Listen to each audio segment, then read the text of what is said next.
જન્મ જન્મ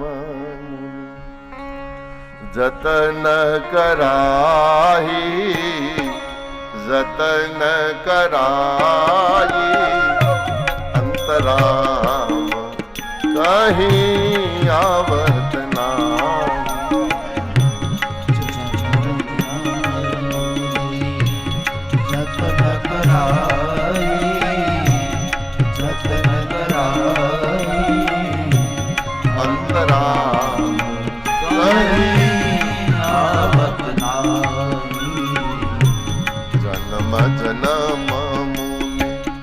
જતન કરાઈ, જતન કરાઈ અંતરામ કહી આવત નાહી.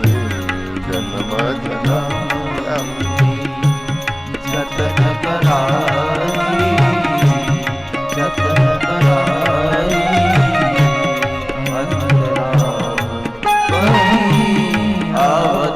જન્મો જન્મથી સાધના કરીએ, હજી અમને ભગવાન મળે કે 7 દિવસમાં અમારે તને ભગવાન કેમ આપવો, કેમ બતાવો? અને એ વખતે પરીક્ષિત ગંગાના કિનારે ઋષિઓના ચરણમાં બેસી અને ભગવાનનું આરાધન કરે છે, કૃષ્ણને પોકારે છે. કૃષ્ણ કૃષ્ણ મહાભાગ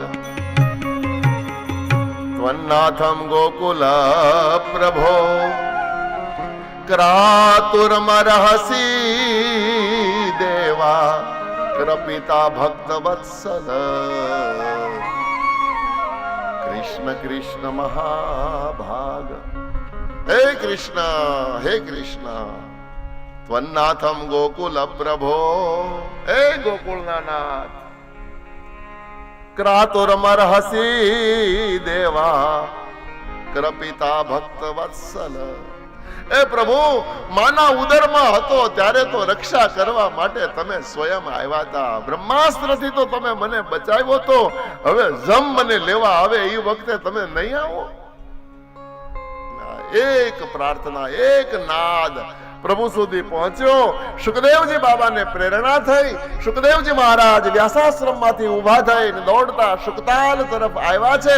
ગંગાના કિનારે જ્યાં પરીક્ષિત અને સંતો બેઠા હતા, એક 16 વર્ષનો યુવાન, તત્ર ભવદ ભગવન વ્યાસ પુત્રો.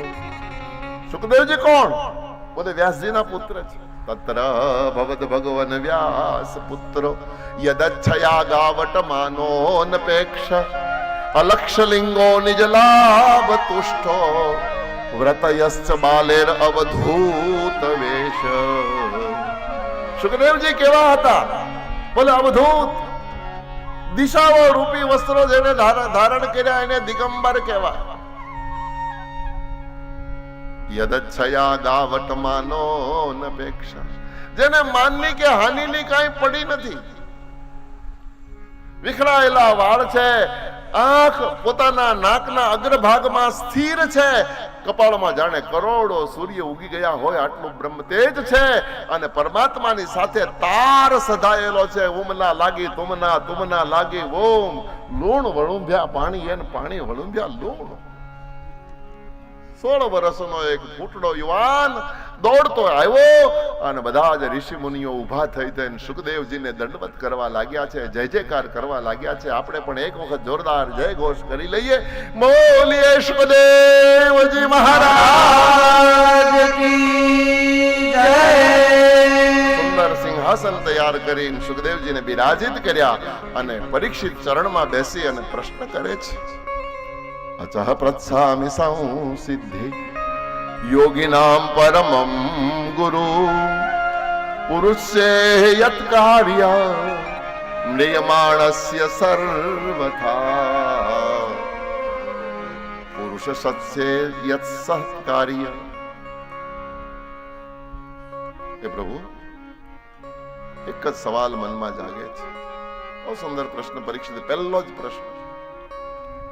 સુખદેવજીના ચરણમાં બેસીને રાજાએ જે સવાલ કર્યો છે કે મૃત્યુના કિનારે બેઠો હોય એ માનવે શું કરવું જોઈએ?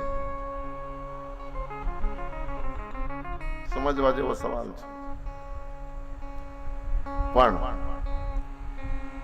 પ્રત્યભાષત ધર્મજ્ઞો ભગવાન બાદરાયણી.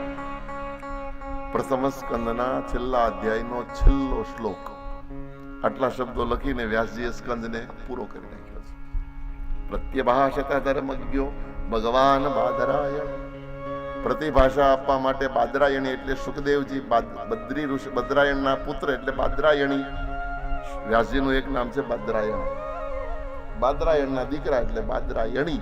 એ બાદરાયણી બોલવા ગયા અને આ સ્કંદ પરિવર્તન થયો. તે શ્રીમદ ભાગવત મહાપુરાણે પ્રથમ સ્કંદ કૃષ્ણ કનૈયા લાલ કી. બીજા સ્કંદની શરૂઆતમાં પ્રથમ અધ્યાયના સીધા જ સુખદેવજી મહારાજ બોલવાની શરૂઆત કરે છે. વરિયાને તે સતે પ્રશ્ન કૃતો લોક હિતો નૃપ આત્મવિદ સંમત પુંસા શ્રોતવ્યાદિષુ ય પર.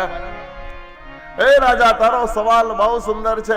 તારો સવાલ સાંભળીને હું તારી તારીફ કરું છું, તારા વખાણ કરું છું. સુખદેવજીએ સીધા વખાણ કર્યા છે અને પછી એમ કહી દીધું કે હું કરું છું એમ નહીં. આત્મવિદ સંમત પુંસા, આત્મજ્ઞાની પુરુષો મારા મતમાં સંમત થશે.